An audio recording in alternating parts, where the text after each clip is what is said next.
अस्सलामु अलैकुम वरहमतुल्लाहि वबरकातुहू।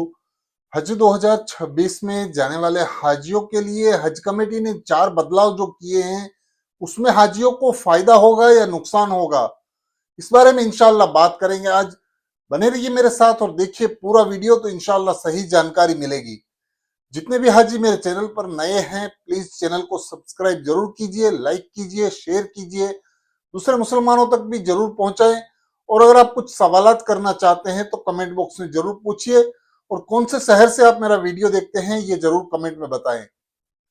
दोस्तों, हज 2026 में हाजियों के लिए हज कमेटी ने 4 बड़े बदलाव किए हैं। कमेटी ने बताई है कि इस बार इंशाअल्लाह हाजियों को डिजिटल वॉच दी जाएगी। तो डिजिटल वॉच के हवाले से कुछ खबरें ऐसी आ रही है कि हज कमेटी सभी हाजियों को तो इस साल नहीं दे पाएगी, लेकिन बहुत सारे हाजियों को ये डिजिटल वॉच मिलने वाली है, जिससे हाजियों को फायदा पहुंचेगा। आपको एड्रेस ढूंढने में, आपको लोकेशन ढूंढने में आसानी रहेगी इंशाल्लाह। और आपको दूसरी बहुत सारी चीजें इस वॉच के अंदर में रहेंगी। तो इसके अंदर में आप हर तरह की चीजें देख सकते हैं। आप उसको ऑपरेट करना पहले सीख लेना है। बुजुर्ग हाजी होंगे, उनको कुछ परेशानियां होती हैं, वो अपने मोबाइल फोन भी एंड्रॉइड फोन है, जो आईफोन होते हैं वो नहीं चला सकते हैं। उसके लिए उनको अभी से प्रैक्टिस कर लेनी है। जितने भी मोबाइल आते हैं, एंड्रॉइड फोन होते हैं, वो बुजुर्ग हाजियों को अपने फोन में किस तरह व्हाट्सएप चलाना होता है, किस तरह फोन को यूज करना होता है, किस तरह से फोन में सभी तरह की जानकारियां होती हैं वो जुटानी होती हैं। तो इसके लिए आपको अच्छी कंपनी का मोबाइल होना जरूरी है। और बच्चों को चाहिए कि अपने माँ बाप को ये ट्रेनिंग अभी से देना शुरू करे, क्योंकि जो एंड्रॉइड मोबाइल होते हैं जिनके अंदर में आपको बहुत अच्छी अच्छी फैसिलिटीज रहती है, मैप होता है, उससे आप कहीं पे भी जाना चाहते हैं तो जा सकते हैं। मोबाइल अच्छा कंपनी का और अच्छा होने से हाजियों को परेशानियां कम आती हैं और उनको हर तरह से सुविधा मिलती है। अगर हज कमेटी ने ये वॉच दिया है तो सही है, अगर नहीं दिया भी है तो आपको मोबाइल के अंदर से आपको सब तरह की जानकारियां मिल जाएंगी। उसके अंदर में आपको हज कमेटी का ऐप आप डाउनलोड कर सकते हैं, जिसके अंदर में आप हर तरह की सुविधाएं चेक कर सकते हैं। अच्छी कंपनी का मोबाइल होने से आसान से हाजी अपने मोबाइल को चेक करके उसके अंदर में आप मैप ढूंढ सकते हैं, आप अपनी डिटेल्स पूरी जान सकते हैं। इसमें हर तरह की वो चीज रहती है जो हज कमेटी की तरफ से बताई जाती है। नुसुक ऐप भी आप इसके अंदर में डाउनलोड कर सकते हैं।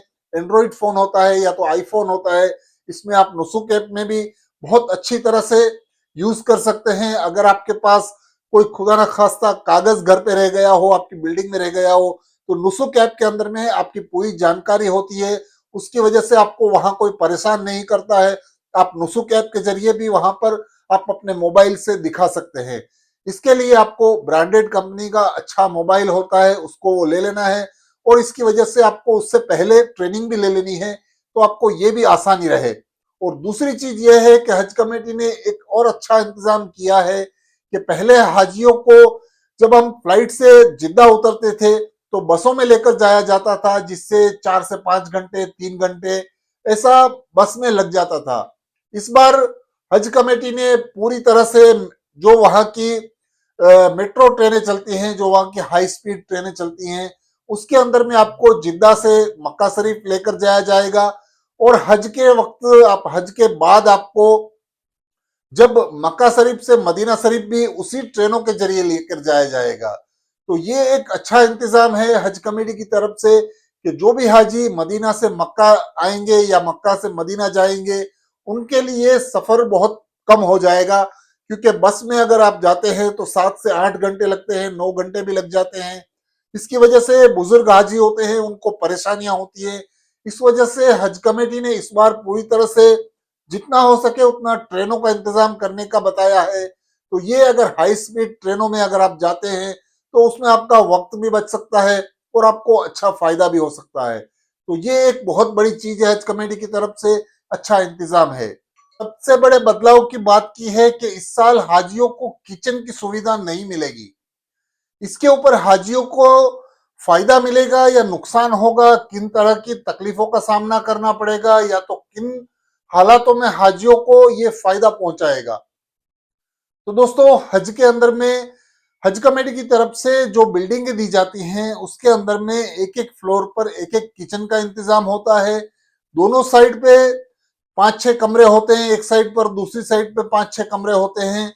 इस तरह से हज कमेटी की तरफ से उस दोनों साइड के कमरों के बीच में एक किचन दिया जाता है और उन किचन की सुविधा के लिए हाजी अपना खाना उसमें बना सकते हैं, चाय पानी बना सकते हैं, उसमें अपने रहने करने का पूरा इंतजाम हज कमेटी की तरफ से दिया जाता है। इस बार हज कमेटी ने 4 बड़ी जानकारियों में ये बता दिया है कि इस बार किचन की सुविधा निकाल दी है हज कमेटी ने और हाजियों को खाना या तो हज कमेटी से खाना होगा या तो आपको बाहर जाके खाना होगा। तो इसके बारे में बहुत सारे हाजियों के ये सवाल है कि क्या हमें हज कमेटी की सुविधा अच्छी तरह से खाने में मिलेगी? अगर नहीं खाना है हज कमेटी से तो क्या हमें बाहर खाना खा सकते हैं?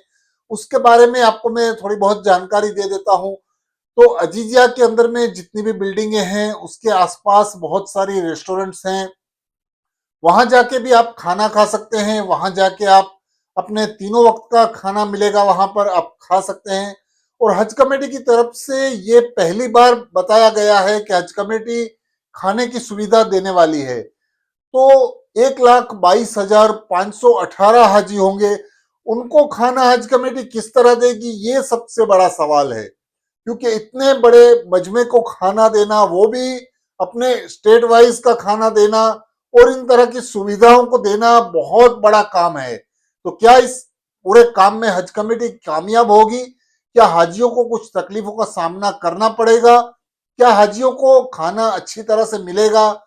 उसके अंदर में ये साल देखने जैसा है, क्योंकि हज कमेटी की तरफ से खाने का पहली बार दिया जाना बताया जा रहा है। इसके लिए हज कमेटी पूरी तरह से कोशिश कर रही है कि अच्छे से अच्छे इंतजाम दे सके। तो हाजियों को ये सबसे बड़ा जानना जरूरी है कि हज कमेटी इस बार खाने के लिए ऑप्शन दिया है और इस बार आप नहीं खा सकते हज कमेटी से तो आप बाहर भी खा सकते हैं।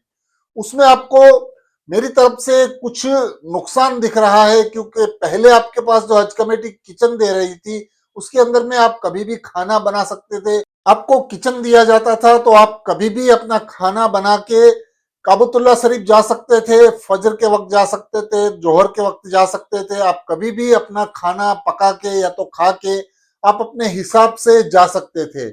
लेकिन अगर हज कमेटी खाना देगी तो आपकी बिल्डिंग में खाना आपके वक्त पर आएगा और उस वक्त आपको हाजिर रहना होगा। और अगर आप मक्का काबतुल्ला शरीफ में गए हैं, इबादत के लिए गए हैं, नमाज के लिए गए हैं, तो वापस आपको आपकी बिल्डिंग में आके अपना खाना लेके उसको वक्त पे खाना होगा। इस वजह से कुछ हाजियों को अच्छा भी हो सकता है। अच्छा इसके लिए होगा कि आपको पकाने की जो तकलीफ होती थी, वक्त पे आपको खाना पकाना पड़ता था, वो आपको पकाना नहीं पड़ेगा, आपको रेडीमेड खाना तैयार बन के आ जाएगा। वो हिसाब से आपको फायदा भी है और कुछ हिसाब से आपको ये नुकसान भी है, क्योंकि हज कमेटी की तरफ से खाना वक्त पर आता है और वक्त पे खाना आने से आपको वहां मौजूद रहना पड़ता है और आपको वक्त पे खाना खाना होता है। इसके लिए तीनों वक्त पे अगर आपको खाना वक्त पे आता है तो आपकी हाजिरी वहां होना जरूरी है और आपको वो खाना अगर वेस्ट नहीं करना है तो आप वहां पे रुक के खाना खा के ही आपको जाना होगा। तो ये कुछ सुविधाएं भी है, कुछ तकलीफ भी है। बहुत सारे हाजी ये भी सवाल करते हैं कि क्या हम बाहर रेस्टोरेंट में खाने से हमको खाना सस्ता होगा? तो देखिए वहां पे खाना अच्छी तरह से मिल जाता है।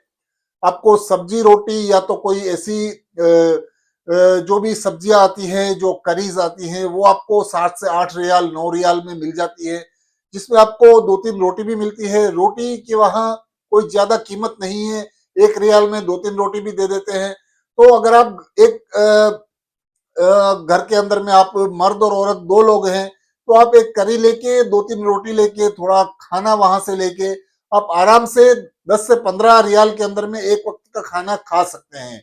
तो इस तरह से भी आप अपना गुजारा कर सकते हैं और अगर आप चाहे तो हज कमेटी से भी खाना खा सकते हैं। लेकिन एक चीज मैं आपको बता देता हूं कि हज कमेटी ने अभी पैसे के बारे में कुछ भी नहीं बताया है कि कितना एक एक हाजी का खाने का खर्चा होगा। ये जब तीसरी किस्त आएगी उस वक्त ये पता चलेगा, उस वक्त तक आपको इंतजार करना होगा। अगर हज कमेटी की तरफ से आपको तीनों वक्त का खाना क्या रेट पड़ता है वो हिसाब से आपको बताने के लिए आपको थोड़ा इंतजार करना पड़ेगा, क्योंकि हज कमेटी की तरफ से ऐसी कोई जानकारी नहीं आई कि आपको खाने के लिए इतना पैसा देना होगा। तो ये है पूरी जानकारी हज कमेटी की तरफ से। जो किचन की सुविधा है वो इस बार निकाल देने का बताया जा रहा है। हज कमेटी की तरफ से जाने वाले हाजियों को इस साल अलग अलग कमरों में मर्द और औरतों को रहना होगा। इस वजह से कुछ हाजियों को परेशानी भी आ सकती है और कुछ हाजियों के लिए ये अच्छा फैसला भी हो सकता है, क्योंकि इसमें हाजियों के लिए फायदे की बात यह है कि जो दो लोग फैमिली में होते हैं, एक मर्द और एक औरत, इस वजह से उनके साथ दूसरी एक फैमिली भी साथ में होती है, जिसकी वजह से मर्द और औरतों को एक ही कमरे में रहने के लिए कुछ परेशानियां आ सकती हैं। दोनों के टाइमिंग्स भी कुछ मैच नहीं करते हैं, इस वजह से कुछ हाजियों को तकलीफें आ सकती हैं। इस वजह से हज कमेटी ने अब इस बार पूरी तरह से डिसाइड कर लिया है कि मर्द और औरतों के कमरे अलग अलग होंगे, और उन मर्द और औरतों के कमरे अलग होने के साथ साथ एक ही फ्लोर पे होंगे, जिसकी वजह से हाजियों को फैमिली के साथ रहने में आसानी हो और उनको और कोई तकलीफ ना हो। इस वजह से हाजियों के लिए इस बार हज कमेटी की तरफ से ये पहले ही बता दिया गया था, और ये 4 जानकारियों में ये सबसे बड़ी जानकारी ये भी है कि 2 साल से हाजियों के लिए हज कमेटी कोशिश कर रही थी कि अलग अलग कमरे दिए जाएं, लेकिन इस साल हज कमेटी ने डिसाइड कर लिया है कि जितने भी हाजियों को कमरे दिए जाएंगे वो मर्द के एक साइड होंगे और औरतों के दूसरी साइड पे होंगे। इस तरह से इंतजाम होंगे। आपको एक ही साथ फैमिली में रहने के लिए नहीं कमरा दिया जाएगा, और जिसकी वजह से काफी महरम की जो परेशानियां होती हैं, औरतों की जो परेशानियां होती हैं कि दूसरी फैमिली वाले साथ में रहते हैं तो कुछ बेपर्दगी होती है, कुछ ऐसे हालात हो जाते हैं जिसकी वजह से कुछ परेशानियां आती हैं। इस वजह से हज कमेटी ने इस बार ये भी एक अच्छा ऐलान किया है कि इस बार मर्द और औरत अलग अलग कमरे में होंगे और एक ही फ्लोर पे होंगे, जिसकी वजह से कम तकलीफें हो और हाजियों को अच्छे से अच्छे हज में आसानी रहे। तो ये एक हज कमेटी की तरफ से अच्छी पहल है। कुछ हाजी उनके लिए परेशान हो रहे हैं जिनके साथ वो हज करने के लिए या तो उनकी खिदमत में वो जा रहे हैं, उनके लिए भी ज्यादा परेशान होने की जरूरत नहीं है। वो अपने जो साथी हैं उनके कमरे में आ जा सकेंगे, उनके साथ मिल भी सकेंगे। अगर इस तरह की कोई परेशानी आती है तो आप हज कमेटी से बात भी कर सकते हैं। बुजुर्ग हाजी होंगे, उनको रात में दवाइयां लेनी होती हैं, कुछ खाने पीने का इंतजाम करना होता है उनके लिए। रात में अगर वो उठते हैं तो उनका हाथ पकड़ के वॉशरूम ले जाना पड़ता है। इस तरह की कुछ परेशानियां हैं तो वो भी आप हज कमेटी के साथ डिस्कस कर सकते हैं, बात कर सकते हैं। तो इंशाल्लाह ऐसी कोई परेशानी की बात नहीं होगी। ये अच्छी पहल है हज कमेटी की तरफ से। बहुत सारी चीजें हैं जो आपको पहले से तैयारी करनी है। यहाँ से जो आपको तैयारियों में सबसे पहले जो काम है वो आपको वॉकिंग करना है। कुछ ऐसी तैयारियां हैं जो हज में जाने वाले हाजियों को सीखना है, वो सीख लेना है। नमाजों की पाबंदी करनी है। इस तरह की सभी तैयारियां आपको यहाँ से पहले से करके जाना है। दोस्तों, वीडियो अच्छा लगा है तो चैनल को सब्सक्राइब जरूर कीजिए, लाइक कीजिए, शेयर कीजिए और दूसरे मुसलमानों तक भी ये जानकारी जरूर पहुंचाएं। अल्लाह हाफिज।